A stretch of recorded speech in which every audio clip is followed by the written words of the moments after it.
Yeah. Okay. Okay. So here's what we're going to do today. We're going to do a quick book check. Check your book cover. I want to see it. And then we'll get to our notes. And yes, you do have homework today, and I will give you time to actually work on it today. So we do have a book assignment today that we do on Wednesday. And yes, you have to work on it in class because I want to see it. And I'll actually work on it with you when you're working. Okay. Yeah. So. Okay. Okay, Sam, hold it up. I want to see your book. Olé. Boom. Olé. Shush. Here. Chipotle. Boom. Steve. I don't have it. All right. I'm poor. I can't afford it. I don't think riches have anything to do with it. Can't Being buy a resourceful. book. Yeah, a bunch of papers and newspapers you could use in the media center. Oh. I don't know how to do it. I don't like That's a bunch of bull.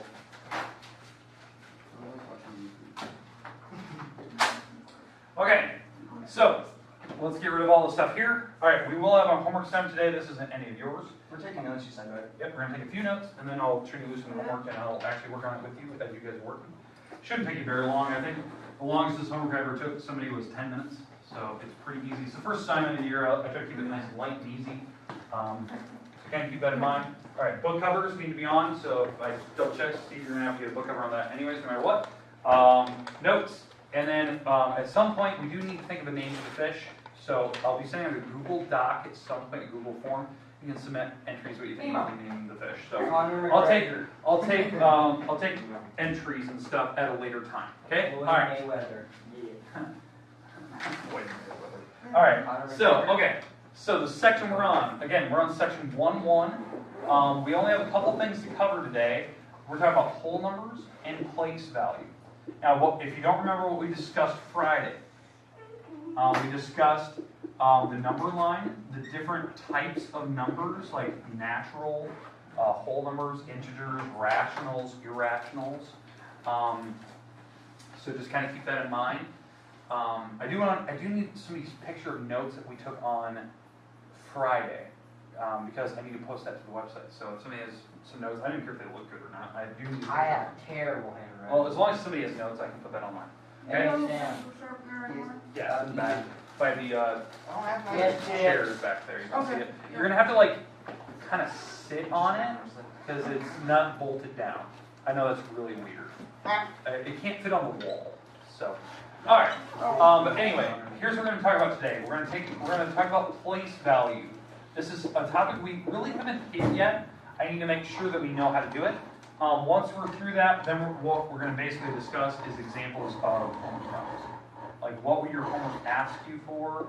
What type of problems are you going to do? All that good stuff. So, but let's get right into the place value. In fact, how to do this, we need a place value chart. This is the chart that we're going to use in chapter 1. Here it is. I'm going to make it bigger so you can see it. This is our place value chart. If you want this thing, like you want, like, oh, I need a picture of that. I have it on my website. Go to the web links for Friday's notes or today's notes. It's there. You can download it. Now it's in your folder for your pictures. Okay? These are the different places of the numbers. Now you're probably noticing. Notice the words here. What happens to these words every 3? They get smaller. No. They don't get smaller or anything like that. They have an S. Okay. All the They repeat. It goes 1, tens, hundreds, ones, tens, hundreds, ones, tens, hundreds. They keep repeating. Those are the spots. This is the decimal point. So when we write a number, the decimal point's always at the back. We're not doing decimals yet. And whatever number I'm going to put, so let's say it's 687. Let's say that's my number. We're in the ones column. We don't use any commas. Every time it switches to a different color, is anyone colorblind? I've had kids that are colorblind, so I've had actually a lot of kids that are colorblind. So it does switch colors. Anytime it switches to a different color, that's when you need commas. A lot of people don't know that. Yes, you do need commas every 3 numbers. Which colors I'm colorblind with is orange and red. Yes, actually true. But orange is too. All right. So, but anyway, that number, when you say it, 687, right? That's the number. We don't have to worry about thousands or millions, but again, this is the ones column, it goes up through hundreds, ones, tens, hundreds. Once you go to the next, now whatever you say this number, after you say whatever this number is, you have to say the word thousand, and then you go to the next column. And then you say this number, Like whatever it is. 1,000 something something. Yeah, so if it was like a 1, and we have a comma here, that's 1,687. Notice, I don't say the word and. You never say the word and when you say numbers.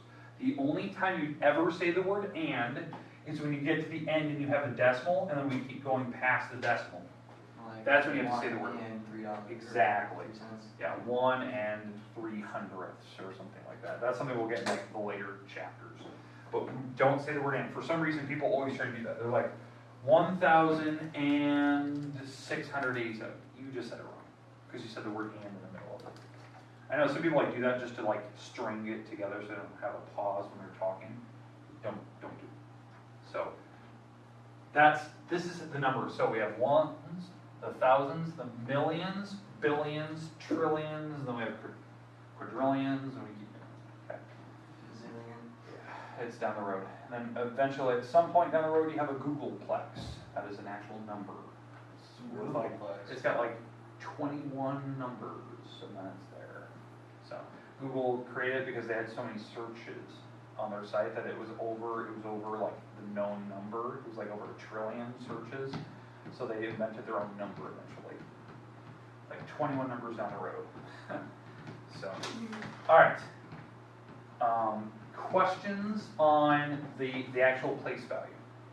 Okay, now you're probably thinking, okay, how are we going to use this chart? Here's the idea. The first type of homework problem that they're going to ask you for, they're going to give you a number. So I'm going to put some numbers up here. And in fact, I would like you to write this number in your notebook. Let's go 3, 2, 4, and let's go with a, let's go with a 9, 0. Okay. So this number, if I want to say it out loud, okay, it's 90,324,951,687. That's it. That's the number, right? So it's a very, very big number. But I want you to tell me, so this is the first thing, tell me what number am I underlining? So like what place value did I underline? So what place value? So what place value did I underline? So you look and that's how they print it. They print off a huge number in your book. They have an underline underscore like that. What place value did they underline? So when you look at this chart, that's the 10,000s position. That's what you write. Well, your answer to your problem, like if this was question number 1, what spot did they underline? That is the 10,000 position. Notice, I didn't write 50,000. I don't care that there's a 5 sitting there. I want to know what spot did they underline. That place value is actually called the 10,000 position. Now, you're probably thinking, okay, that's easy, you know? Especially if you have this chart. Like if I just write down this number on the chart, it always tells me what number it is, because you just say whatever spot you're in, and then you say the number up above. But when you get down to these bottom 3, you just say it's in the 10 spot, the 1 spot. You don't have to say 10, 1 spot, that's stupid. So this shouldn't be up here. Okay, makes sense? Okay, are we good with that? No. Okay, what number, what digit up here? So now this is the second type of question. What digit is the 4 sitting in? What place value is the 4 sitting in?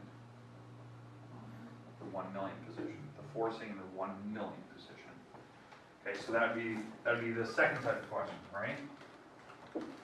What number is the 4 placed?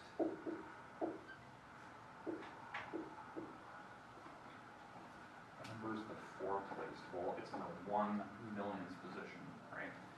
Okay. The second type of question. You mean the third? Or third type of question they can ask. Okay, so they give you a number like this. Tell me what number is in the 1 billion position, what digit is sitting in the 1 billion position? 0.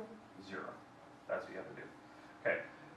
I want you to read the instructions. The instructions will be very, very important that you actually read them correctly so I don't count it wrong. And if I count it wrong, I'll hand it back to you, and yes, you have to refix it to get it right. You can't just turn in homework without fixing stuff sometimes. I will make you do it. So keep that in mind. The first couple problems, I'll ask you to underline things, like underline the number that's in the ones position. So that's all the way down here. Underline the number that's in the 10,000 position. So that's this number. So they're going to have you underline. Then there's going to be a couple where they say, okay, find the digit that's in the, or what digit's underlined up here or something like that. So you have to tell me what spot. It's always basically what spot it's sitting in or what number it is. Do you think you guys can handle that? Okay, here we go. Here's your homework today. Okay, here it is. It is page. So if you have your book, you're going to want to take it out. And I'm going to give you a little bit of time today to work on this. So it's page 2, numbers 6 through 12, exercise A. And 1 through 6, exercise B. Okay, there you go. I'm going to give you the next 15 minutes to work today. Okay? 15 minutes to work. Okay, it's due Wednesday. I'm going to put this up on the board here. And yes, your homework will always be written on the board over here. So, page 2, numbers 6 through 12, exercise A. And then you're going to jump to 1 through 6, exercise B. And put them all on the same page. This is due Wednesday, August 30th. Okay, now, on your page, you're probably thinking, okay, fine, I'm going to have a separate sheet of paper, I'm going to turn this in. On your page, here's what I expect to see. So here's your homework page. Okay. Up here, in this corner, guess what we're going to put? Name. Name. There's certain things. You have to have your name up there, full name.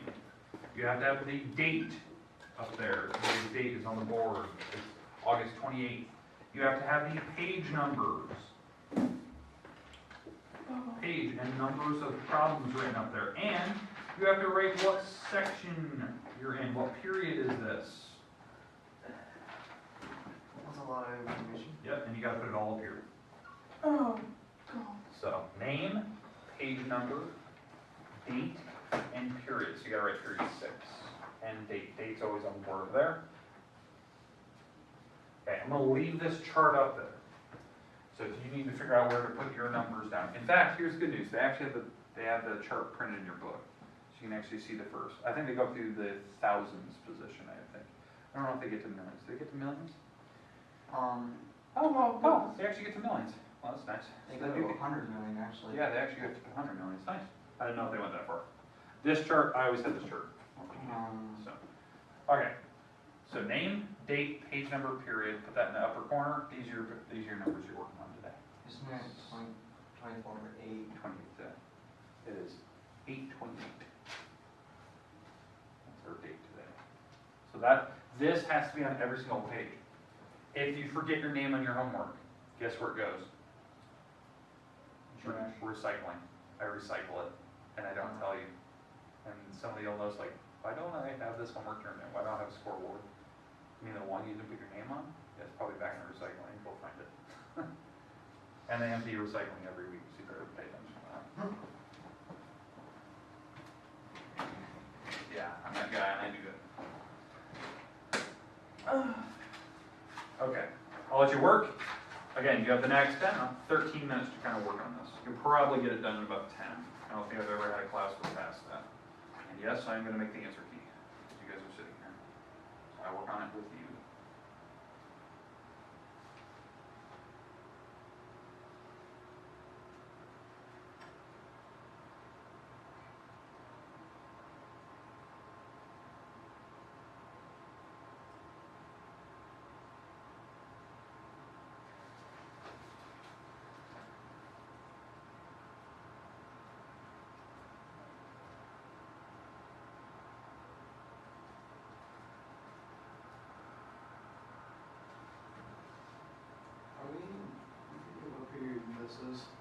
Heard It 6. used to be when you have math at the end of the day. Yeah.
Remember, just run number 6 on exercise A. Don't start on the wrong ones. That happens. That's what I did. I started on 1. I know, everyone does it. So remember, on those first few, you're just telling me what spot did they underline, what place value. Not the number that's sitting there, but what place value did they underline. So it could be just like, oh, they underlined the tens position or 10,000s position, something like that.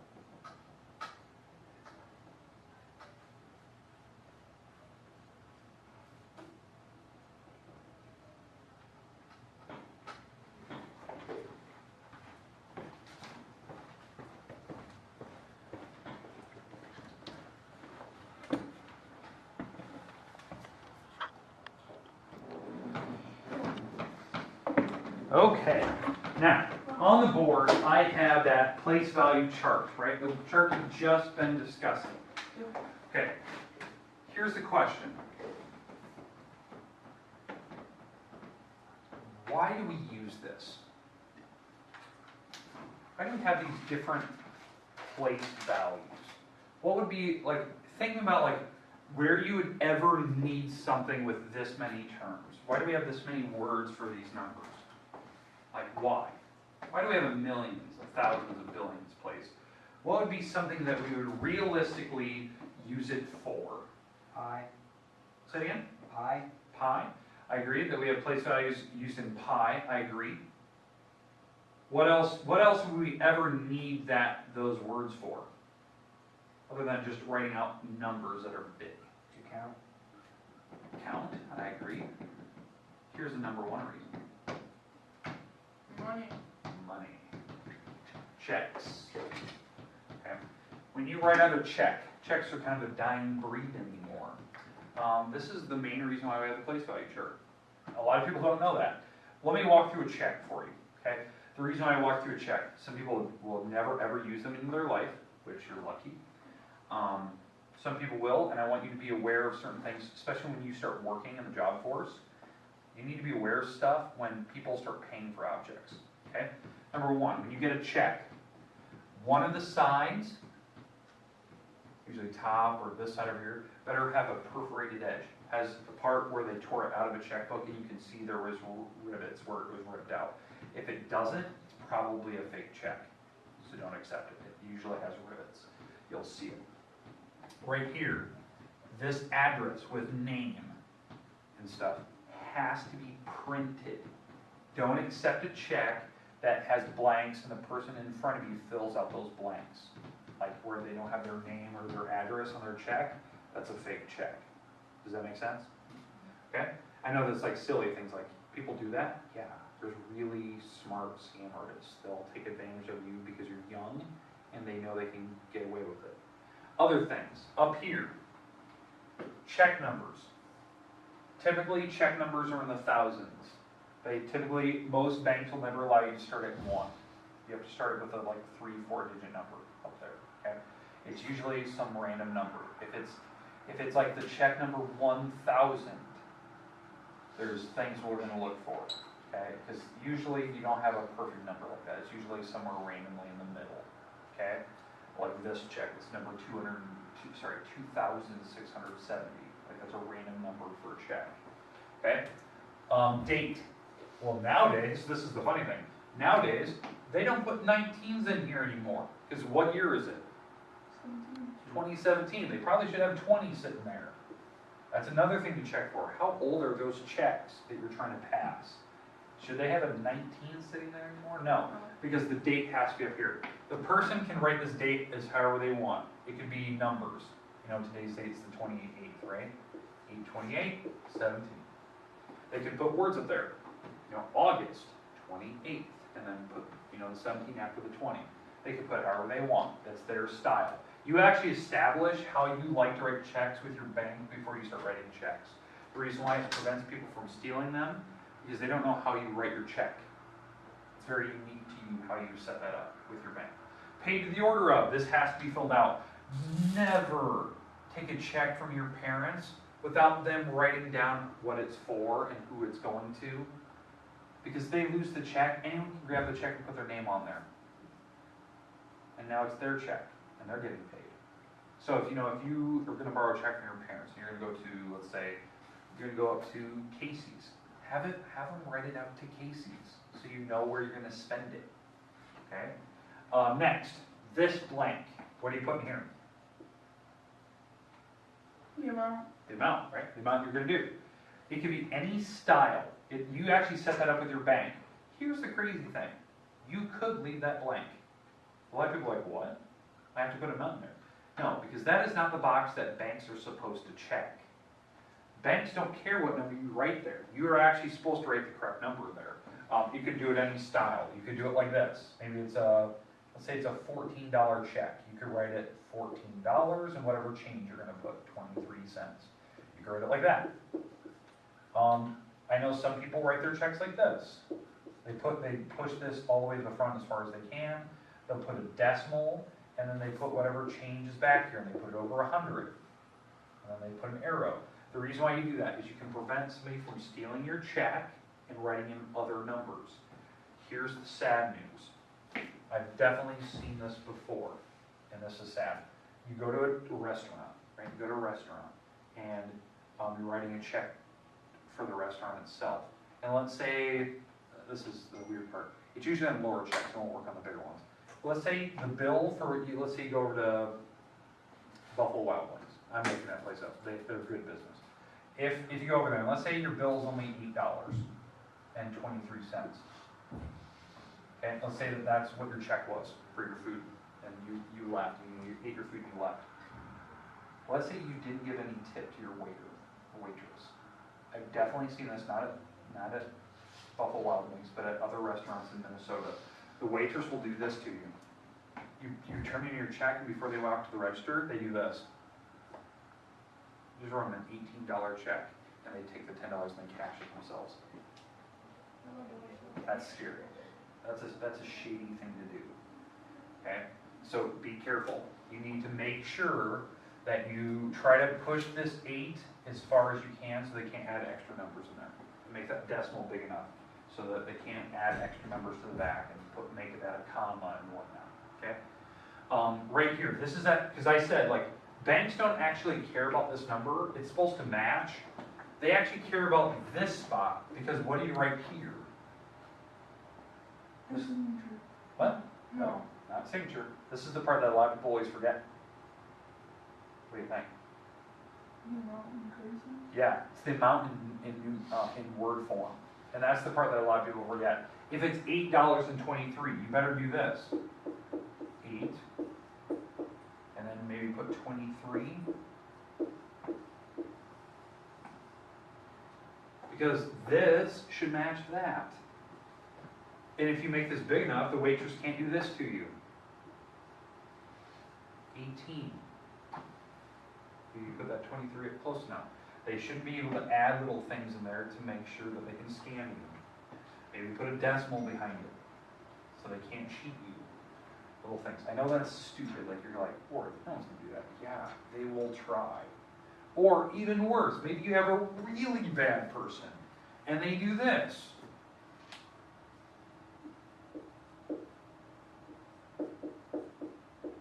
$28 and up. Yeah, so you gotta be careful. Banks, and I know this is a lot of banks will do this, they are supposed to check this line. That's the literal amount you're writing. I've seen people where they're at, they're being robbed. I haven't seen it where they're robbed, but I've heard where they're being robbed. They'll write out the check for whatever the person wants, and under this line, this is where they get them. Because the guy is like, you're going to write me this check, and you're going to give me the money, blah, blah, and you're going to sign the check. Okay? Right here, they'll make sure that they'll void the check. Because right here, you can put whatever you want, because most people won't look at the spot, they'll look there. So you could put 8 cents and write that. And when the bank checks, oh, the check's only good for 8 cents. Not $8 or $8,000. Like, you can really, because no one's going to check that if you're writing in person. Okay, we'll come back. We're going to talk about this more tomorrow. You need to be ready to go tomorrow. I'll probably give you maybe the first 5-10 minutes of class to actually work on your homework. Homework is due Wednesday. Bring your book, bring whatever you can tomorrow. I will give you whatever kind of book. Like your phones and whatnot, you are good to go. Mr. Munson, make sure you get a book cover on that book, please. Thank you very much. Points. Nicole Upmeyer, please come to the office. Can't give me any Nicole points, not a book Upmeyer. cover. So, okay, your guys are good to go.